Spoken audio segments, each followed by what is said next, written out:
अगर मैं आपसे ये कह दूं आज चटनी को हम टॉफी से बनाएंगे तो क्या आप यकीन करोगी? नहीं ना। तो आज के बाद आपको यकीन हो जाएगा क्योंकि मैं आपके सामने ऐसी रेसिपी लाई हूँ जिसे आप मिनटों में नहीं सेकंडों में बना लोगे टॉफी से चटनी। वो कैसे, चलिए देख लेते हैं। जब कभी हमें चाट, दही बल्ले या कोई ऐसा नाश्ता बनाना हो जिसके लिए हमें चटनी बहुत ज़रूरी चाहिए, तो ऐसे में हमें सोचना पड़ता है पहले तो इमली है कि नहीं है, फिर उसे भिगाओ, फिर उसमें कई सारी चीज़ें डालो, तब जाके वो तैयार होती है। तो अब तो आपका ये काम बड़ा आसान हुआ। तो चलिए शुरू करते हैं इस वीडियो को। इस समय सीजन है इमली का। यहाँ पर मैंने इमली ली है 250 ग्राम इमली। उसे मैंने सीड्स हटा के दिए। अब मैं इसे वॉश कर रही हूँ। आपका मन है तो सीड हटाइए या फिर भिगाने के बाद उसको सीड्स हटाइए, ये चॉइस आपकी है। मैंने पहले ही सीड हटा दिए थे। अगर आपको मार्केट से सीड हटी हुई इमली मिले तो वो भी आप ले सकते हैं। इमली को मैंने अच्छे से धो लिया क्योंकि इसके ऊपर काफी डस्ट, मिट्टी होती है, कई लोगों के हाथ लगे हुए होते हैं, तो इसे धोना बहुत जरूरी है। 3-4 बार धोने के बाद उसके ऊपर पानी डाल दीजिए, मतलब वो अच्छे से डूब जाए, और इसे 2-3 घंटे के लिए छोड़ दीजिए। इसी तरीके से मैंने डेट्स भी लिए हैं। डेट्स कोई भी टाइप के आपके पास हो लीजिए, और डेट्स को आप स्किप कर भी सकते हो, पर मैं क्योंकि सोच रही थी डेट्स वाली चटनी अच्छी भी बहुत होती है, हेल्दी भी होती है, तो क्यों न डाले जाए। मेरे पास भी डेट्स रखे थे तो लगभग उतने ही मैंने डेट्स भी वॉश करके भिगो दिए। अब 2 घंटे बाद मैं आपको मिलूंगी। आप इस चटनी को कैसे बनाएंगे वो मैं आपको बताती हूँ। पूरे साल भर आप इसे रख सकते हैं आराम से। अब क्योंकि इमली में सीड्स नहीं थे तो डायरेक्टली मैं इसे मिक्सी के जार में डाल रही हूँ। अगर आपकी इमली में सीड्स हों तो आप इसे मैश करते करते सारे सीड्स निकाल लीजिए, उसके बाद इसे ग्राइंड कीजिए। यहाँ पर मैंने इस इमली को अच्छे से ग्राइंड कर लिया है और उसके बाद मैं इसे बड़ी छन्नी में छान रही हूँ। जिस दिन भी आपको टाइम हो ये रेसिपी बनाकर रख लें और साल भर के लिए आपको बड़ी फुर्सत हो जाएगी। मतलब बहुत अच्छा लगेगा। जब भी मन करे कोई भी रेसिपी बनानी हो, हाल आप इसको यूज कर सकते हैं। ये देखिए, जो थोड़े रेशे थे उसे मैंने हटा लिया है, बाकी पूरा इमली का पल्प मैंने नीचे डाल दिया है। इसकी कंसिस्टेंसी भी बिल्कुल ठीक है। ग्राइंड करने में मुझे एक्स्ट्रा पानी डालने की जरूरत ही नहीं पड़ी थी। अब क्योंकि ये डेट्स हैं जो उनमें सीड्स हैं तो मुझे सीड्स निकालने पड़ेंगे। अगर आपको सीडलेस हैं आपके पास तो कोई दिक्कत नहीं, फिर उसे भी पीस लीजिए। अभी सीड्स हैं तो मुझे पहले सीड्स हटाने पड़ेंगे, फिर हम इसे पीसेंगे।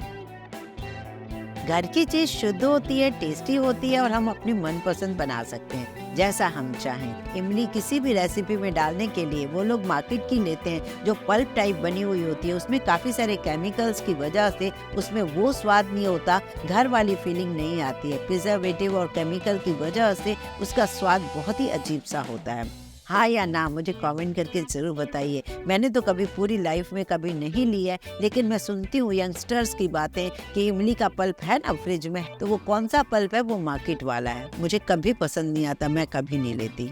डेट्स के पूरे सीड्स निकल गए, उसे भी मैं ग्राइंड कर रही हूँ। उसका भी मैंने पानी थोड़ा सा डालना पड़ा, बस इस तरीके से वो भी बिल्कुल मैश हो गया है। इसको मैं छान इसलिए नहीं रही हूँ क्योंकि इसमें रेशे नहीं होते हैं।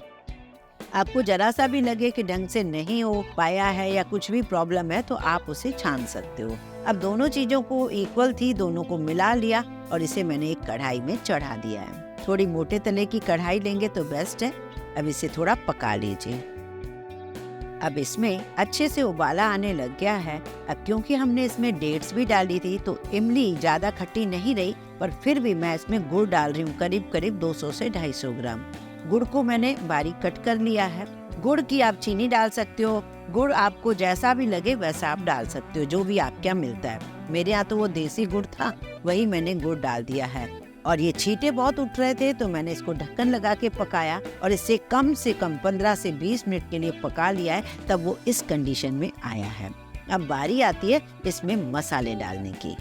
अब मैंने इसमें 1 चम्मच भर के, जो नॉर्मल चम्मच होता है ना, डाल दिया है काला नमक, और आधा चम्मच मैंने भर के जीरा पाउडर डाल दिया है, आधा चम्मच मैंने सौंठ पाउडर डाल दिया है, और 1 चम्मच मैंने सादा नमक डाला है, 1 चम्मच मैंने कश्मीरी लाल मिर्चों का पाउडर डाला है, 1 चम्मच मैंने अमचूर का पाउडर डाला है, 1/4 टीस्पून मैंने हींग पाउडर डाला है, थोड़ी सी काली मिर्च को डाला है मैंने। ये सारी चीज़ों को डालने के बाद आप इसे मिक्स कर लीजिए और इसे तब तक पकाइए जब तक कि इसकी बिल्कुल ड्राई कंसिस्टेंसी ना हो जाए। मतलब जब ये कढ़ाई को बिल्कुल छोड़ दे तब तक हमें पकाना है और तेज गैस पर ही करें, कोई प्रॉब्लम नहीं। जब ये इस टाइप से हो जाए तब आप गैस बंद कर दें और इसे आप क्या करें, इस तरीके से फैला दें। फैलाने के बाद आप कम से कम इसे या तो 3-4 घंटे छोड़ दें, क्योंकि मेरे यहाँ तो बहुत रात हो रही थी तो मैंने इसे छोड़ दिया था और नेक्स्ट डे मैं आपको दिखाऊंगी कि ये बिल्कुल ड्राई सा हो गया है। जितना ड्राई होगा आसानी होगी, बिना प्रिजर्वेटिव बिना केमिकल के हम इसे स्टोर कर सकेंगे पूरे साल भर के लिए। अब इस पूरे मिश्रण को हम निकाल देते हैं एक प्लेट में। आप देख रहे हैं बिल्कुल चिपचिपा भी नहीं लग रहा है और बहुत ही आसानी से ये निकल पा रहा है। ये पूरा मिश्रण मैंने निकाल दिया है।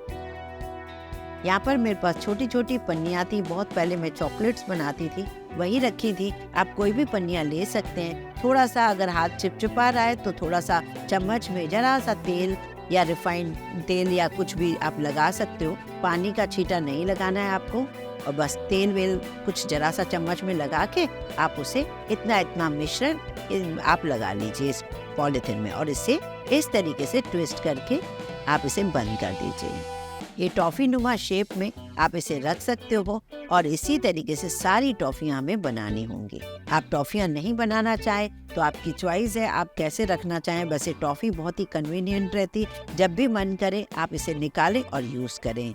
और इसी टाइप से मिलती जुलती, ऐसी तो नहीं कह सकते इतने मसालों वाली नहीं, लेकिन काफ़ी सारा कलर मिला हुआ होता था। बचपन में जब हम स्कूल जाते थे तो ऐसी ही चटपटी सी इमली मिलती थी और वो हम लोग ऐसे ही चटकारे ले लेकर खाते थे। लेकिन उसमें और इसमें बहुत ज़्यादा फ़र्क है। इसमें सारे मसाले हैं, ये बहुत ज़्यादा स्वादिष्ट है। इसको बस आप पानी में कैसे बनाएंगे वो मैं आपको बताऊंगी। सारी पहले टॉफ़ियाँ हम बना लेते हैं।